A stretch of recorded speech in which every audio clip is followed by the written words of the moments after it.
बिस्मिल्लाहिर्रहमानिर्रहीम। अस्सलाम वालेकुम नादरीन, आप यूट्यूब चैनल देख रहे हैं, मैं इमरान खान हूँ। नादरीन, ये मुआहदा एक बड़ी अच्छी चीज़ है, लेकिन कुछ लोग इसको लेकर एक डिवाइड पैदा कर रहे हैं। जो सऊदी अरब, पाकिस्तान और तुर्की के बीच में मुआहदा हुआ, पहले तो ये समझ लें कि अभी तक हम क्या जानते हैं और ये मुआहदा है क्या। तैयब उर्दगान का एक स्टेटमेंट मैंने आपको बताया था, उन्होंने वहाँ पे अक़वाम मुत्तहिदा के आर्टिकल 51 का हवाला दिया था। ये जो आर्टिकल है, ये दिफाई नुक्ता नज़र से इजाज़त फराहम करता है ममालिक को या उनके जो अलाइंस बने हुए हैं उन्हें, कि वो अपना दिफा कर सकें किसी भी जारहियत की सूरत में। लेकिन ये चीज़ें कंडीशनल होती हैं। एक्चुअली मुआहदा क्या है और उसके अंदर क्या चीज़ें हैं, इसका हमें आइडिया आने वाले दिनों में हो जाएगा, क्योंकि पब्लिक तो चीज़ें होंगी, क्योंकि 3 ममालिक अब इसके अंदर शामिल हो गए हैं। सऊदी अरब और पाकिस्तान नहीं भी करेंगे तो ये चीज़ें मज़ीद ममालिक जब इसमें शामिल होंगे, फ़र्ज़ करें मिस्र इसमें आ जाता है, UAE आ जाता है, कुवैत या कतर इसमें शामिल हो जाते हैं, या बहरीन इसका हिस्सा बनता है, तो फिर आपको बहुत सारी चीज़ें मुस्तकबिल में पता चलेंगी। या तुर्की से आपको खबरें मिल जाएंगी, क्योंकि तैयब उर्दगान ने तो एक आर्टिकल का हवाला भी दे दिया जो अक़वाम मुत्तहिदा का है। अब बैरिस्टर शहजाद अकबर ने एक इन्फॉर्मेशन दी, और वैसे ये इन्फॉर्मेशन पाकिस्तान के मीडिया के पास भी है। पाकिस्तान के मीडिया को DG ISPR की जानिब से, ISPR के महकमे की जानिब से कुछ हदायत जारी की गई हैं इस मुआहदे को लेकर। अब पाकिस्तान के जो न्यूज़ रूम्स हैं वो ये अच्छी तरह जानते हैं कि उन्हें क्या करना है और क्या नहीं करना, क्योंकि ISPR की जानिब से उन्हें बाउंड कर दिया गया है कि ये चीज़ें आपने नहीं करनी इस मुआहदे को लेकर। इसमें पहली चीज़ जो है वो ये है कि इस मुआहदे को किसी भी किस्म के एटमी ताउन के हामिल इक़दाम के तौर पर पेश ना किया जाए। यानी पाकिस्तान के पास क्योंकि एटम बम है, तुर्की के पास और सऊदी अरब के पास नहीं है, तो इससे ये तासुर बिल्कुल नहीं जाना चाहिए कि हमारी जो एटमी सलाहियत है या हमारे पास जो एटम बम है वो भी मुश्तरका तौर पे इस्तेमाल हो सकता है, नंबर 1। नंबर 2, इसे किसी इस्लामी फौजी इत्तेहाद या मुस्लिम उम्मा के इज्तिमाई दिफाई ब्लॉक की बुनियाद पर पेश ना किया जाए, इस तौर पे इसको पेश ना किया जाए।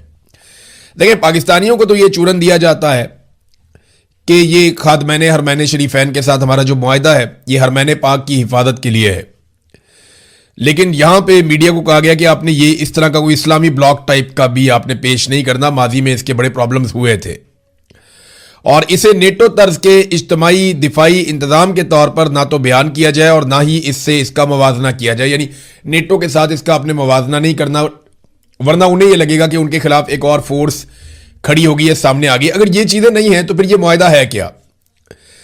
इसमें ना ख्वाजा आसिफ साहब का एक स्टेटमेंट आया, वो बड़ा इंपॉर्टेंट है। वज़ीर दिफा है, वो वहां पे मौजूद भी थे। उन्होंने इसको दहशतगर्दी के हवाले से एक मुआहदा करार दिया। अभी इसकी शक्लें सामने नहीं आई, लेकिन दहशतगर्दी उन्होंने कहा जैसे कि सऊदी अरब को खतरा है हौसियों से, वो दहशतगर्दी करते हैं, पाकिस्तानियों को खतरा है अफगानियों से, वहां से दहशतगर्द TTP वाले आते हैं। इसी तरह कुर्द जो हैं वो दहशतगर्दी करते हैं वहां पे तुर्की के अंदर, और तुर्की भी दहशतगर्दी से मुतासरा मुल्क रहा, वहां खुद कुछ धमाके भी होते रहे, बहुत दहशतगर्दी हुई है। तो उन्होंने इसको इस ऑर्बिट में देखा। देखें, इस वक्त जो सऊदी अरब के लिए एक बड़ा प्रॉब्लम है वो यमन के अंदर जो हौसी हैं वो एक बड़ा प्रॉब्लम है। अगर उन्हें दहशतगर्द करार दिया जाए और उनके साथ फिर एक लड़ाई की जाए तो आप दहशतगर्दों से लड़ रहे हैं, ना कि आप किसी मुल्क से लड़ रहे हैं।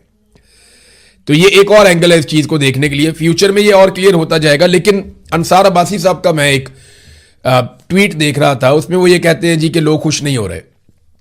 ये कौन लोग हैं जो इतना बड़ा मुआहदा हो गया वो खुश नहीं होते? तो मैं आपको एक सादी सी चीज बताता हूं कि पाकिस्तान एक बहुत बड़ा मुल्क है। इसमें 25 करोड़ लोग रहते हैं जो अपनी हर कामयाबी पे खुश होते हैं, हर नाकामी के ऊपर वो दुखी हो जाते हैं। मगर टाउट्स पता क्या चाहते हैं? टाउट्स ये चाहते हैं कि अगर पाकिस्तान को बतौर मुल्क या कौम कोई भी कामयाबी मिले तो उसको जवाज दिया जाए जालिमों के इक्तदार के लिए। यानी अगर पाकिस्तान को 25 करोड़ लोगों के मुल्क को कोई भी कामयाबी मिलती है तो बजाय इसके कि पाकिस्तानी उस कामयाबी पे खुश हों, बल्कि वो जवाज के तौर पे पेश करेंगे जनाब ये अब बंदे जो है ना, चाहे इन्होंने हलफ तोड़ा, चाहे ये जाली तरीके से आए, अब ये मुसल्लत हैं, इनको आप माने कि ये अच्छे लोग हैं, या ये लोग जो है इनको जस्टिफाई किया जाए। ये दोनों अलग अलग चीजें हैं। मैं आपको दिखाता हूं। देखिए, मुआहदा बहुत अच्छा है, मगर इससे जाली हुकूमत असली नहीं बनेगी। ये मुआहदा बड़ा जबरदस्त है, शानदार है, मगर जो 45 और 47 का फर्क है उसे यह मुआहदा खत्म नहीं कर सकेगा। यह मुआहदा तारीखी नौइयत का है, मगर यह आइन की खिलाफ वर्जियों और हलफ तोड़ने को जस्टिफाई नहीं कर सकता। यह मुआहदा कमाल है, मगर यह इंसानी हकूक की पामालियों और बार बार रियासती कत्लेआम पर पर्दा नहीं डाल सकता। यह मुआहिदा जितना भी अच्छा हो, यह जबरी गुमशुदगियों का बोझ नहीं उठा पाएगा। इस मुआहिदे को आप सोने से लिख लीजिए, मगर यह जेलों में पड़ी बेगुनाह खवातीन को गुनाहगार या मुजरिम साबित नहीं कर सकता।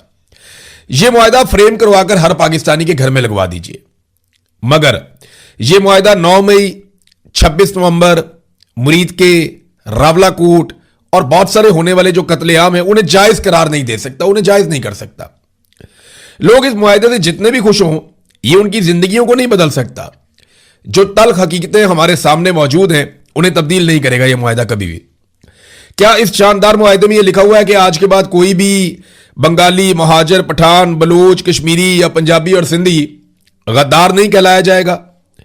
यह आग तो अब जलती रहेगी ना, यह आग तो लगाई गई है, यह तो बुझने की नहीं है। फिर कौम खुद तो खुश है। एक बात याद रखिएगा, कौम तो खुश है मुआहिदे से कि ठीक है, अच्छी बात है, पाकिस्तान का इंटरनेशनली एक मुआहिदा हुआ और सारे इससे खुश हैं। लेकिन अंसार अब्बासी और इस जैसे लोग ये साबित करने के लिए तुले हैं कि नहीं नहीं, लोग खुश नहीं है। भाई क्यों नहीं खुश? लोग खुश हैं, लेकिन वो इन जाली हुक्मरानों और जालिम रजीम के साथ मिलकर नाचना और गाना नहीं चाहते। ये है थोड़ा सा फर्क। ये टाउट्स को समझ नहीं आएगा। टाउट्स ये चाहते हैं कि जैसे ही पाकिस्तान का कुछ भी अच्छा हो जाए तो फौरी तौर पे आसिम मुनीर साहब के तमाम मजालिम को तस्लीम कर दिया जाए। नहीं नहीं नहीं, कोई बात नहीं है, ये जुल्म भी करे तो कोई बात नहीं, इसने अच्छा किया। नहीं, जो जालिम है वो जालिम ही रहेगा। जो जुल्म शहबाज शरीफ सरकार ने किया वो जुल्म ही रहेगा। जो जुल्म पाकिस्तान की मिलिट्री एस्टेब्लिशमेंट ने किया वो जुल्म ही रहेगा। अगर आप कोई अच्छा काम करते हैं तो वो आपके गुनाहों पे पर्दा नहीं डाल देगा। वो गुनाह वहां पे मौजूद रहेंगे, वो जराइम आपके वहां पे मौजूद रहेंगे। यहां हल्फ तोड़ा गया, यहां आइन तोड़ा गया, ताहयात इस्तिस्ना लिए गए, यहां पे जो है इंसानी हकूक की पामालियां की गई, यहां पे इंसानों को जबरी तौर पे लापता किया गया, कत्लो गारतगिरी की गई, पूरा का पूरा इलेक्शन चोरी कर लिया गया, पाकिस्तान की मईशत डबो दी गई, पाकिस्तान के अमनो अमान को दहशतगर्दों को लाकर बसाकर बर्बाद कर दिया गया। ये थोड़े से मैंने आपको बताए, बहुत सारे जराइम की एक बहुत बड़ी लिस्ट है। वो सारे जराइम जस्टिफाई कैसे हो सकते हैं एक मुआहिदे के बाद? यानी पाकिस्तान क्रिकेट मैच जीत जाए तो ये कहते हैं जनाब फील्ड मार्शल का शुक्रिया, अब आप सारे गम भूल जाएं। क्यों जी भूल जाएं?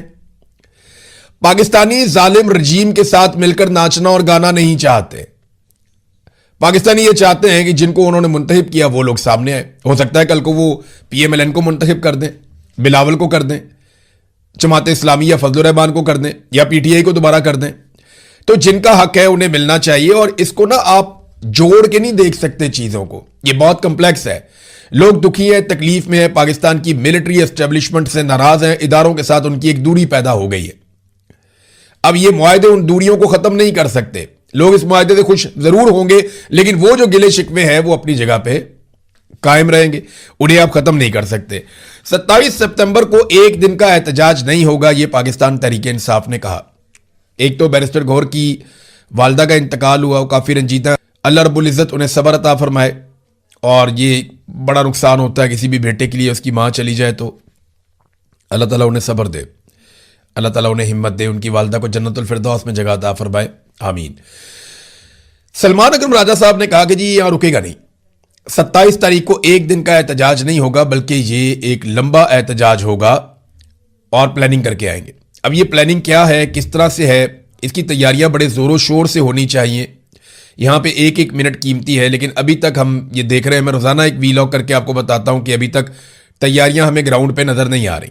ना तो इत्तेहादियों के साथ कोई मुशावरत अभी शुरू की गई है, ना तो बड़ी तेजी से जो है वो तैयारियां की जा रही है, ना नौजवानों को मोटिवेट किया जा रहा है, ना ग्राउंड के ऊपर टीमें बनाकर निकाली गई हैं। तो कुछ भी ऐसा नहीं है। अगर ये निकलते हैं और पैदल जाते हैं, स्वाबी तक गाड़ियों में जाते हैं और वहां से आगे ये पैदल इस्लामाबाद जाते हैं, तो इनको चंद दिन लगेंगे पहुंचने में, और वो चंद दिन मौजूदा सरकार के ऊपर बहुत भारी पड़ जाएंगे अगर लाखों लोग शामिल हुए इस काफिले में जो बढ़ रहे होंगे इस्लामाबाद की जानिब। तो फिर ये एक बड़ी मुसीबत बन जाएगा उनके लिए। नाज़रीन, जैसे ये पता चला सरकार को कि अब यहां पे एहतजाज की तैयारियां हैं और पाकिस्तान तहरीक इंसाफ दोबारा निकलेगी, तो देखिए उनके पास कितना वक्त है। उनके पास बहुत वक्त है। उन्होंने फौरी तौर पे इस्लामाबाद रावलपिंडी से मुताल्लिक एक अहम तरीन बंदे को गिरफ्तार करने के लिए प्लान किया, और वो बंदा है आमिर मुगल। आमिर मुगल जो है वो तब से अब तक रूपोश है, लेकिन रूपोश होने के बावजूद वो हर मुजाहरे के अंदर भी आ जाते हैं और वो निकल कर एहतजाज भी करते हैं। वो रावलपिंडी इस्लामाबाद जो जुड़वा शहर है वहाँ के नौजवानों को मोटिवेट भी करते हैं और उन्हें ऑर्गेनाइज भी करते हैं। लेकिन इसके बावजूद वो अभी तक पकड़े नहीं गई, उनकी बहुत बड़ी कामयाबी है। और उसके पीछे एक वजह यह भी है कि वो भरोसा नहीं करते किसी के ऊपर भी और वो अपने तरीके से चलते हैं। अब सबीन यूनुस साहिबा हैं, इनका ताल्लुक पाकिस्तान तहरीक इंसाफ से है। तो इन्हें गिरफ्तार कर लिया गया और गिरफ्तार ऐसे किया गया कि अगवा कर लिया गया इन्हें इनके घर से। यानी 6 अगस्त की सुबह 8 बजे दरवाजा खटका, सबीन यूनुस ने गेट खोला तो सादा कपड़ों में मलबूस अगवाकारों ने उन्हें हिरासत में ले लिया और अपनी गाड़ी में लेकर निकल गए। सबीन यूनुस के शौहर मुल्क से बाहर रहते हैं, मुलाजमा और बच्चे जो है वो अपने कमरों में सो रहे थे। किसी को पता ही नहीं चला कि खातून घर से अगवा होकर चली गई है। नामालूम मुकाम पर ले जाया गया खातून को और ये वकील के जरिए से मालूमात आमिर मुगल तक पहुंची हैं। जब सबीन यूनुस को बाद में पेश किया गया अदालत में तो वकील के जरिए से उन्होंने ये सारी मालूमात आमिर मुगल तक पहुंचाई हैं, उससे पहले उन्हें नहीं पता था।